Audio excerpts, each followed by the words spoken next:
with me is broadcaster Ollie Kendall and journalist Martel Maxwell. Great to see both of you. Really good to see you.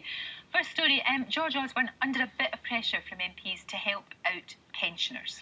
Again. Indeed. Yeah, it's been a difficult few weeks for pensioners, hasn't it? We had the budget, of course, a couple of weeks ago when pensioners found out that the income tax threshold increase that we'd all enjoy, they wouldn't. Indeed. And now a Treasury Select Committee has said that because of the policy of quantitative easing, I was pumping all this money, 325 billion in the last 4 years into the economy, interest rates have been really low.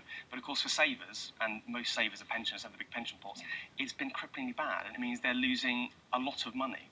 Now a lot of these people are obviously retiring a bit earlier, so their pension pots are smaller anyway, and the effect of this makes it even worse.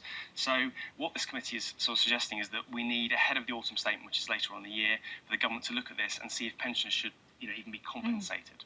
It's almost like they're kind of ignoring, all of these people who, they're voters, for goodness sake.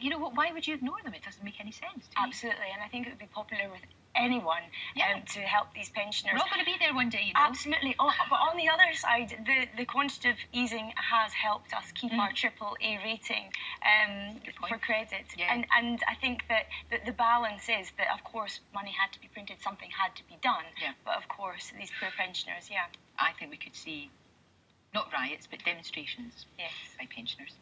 Now this one, and I have to admit I am guilty of this myself, 1 in 4 women use the internet, Dr. Google, to self-diagnose when you're not feeling good. I don't think it's a good idea.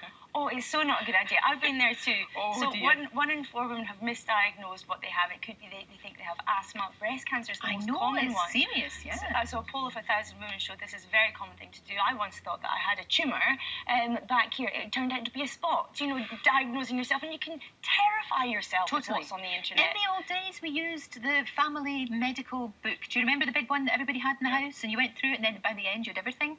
But now it's all online. But I think women do it for different reasons. I mean, men do it as well, by the way. It's not just women. Women do it, I think, because they're slightly embarrassed. They don't want to go to the doctor with an embarrassing problem. I think men do it because they're lazy.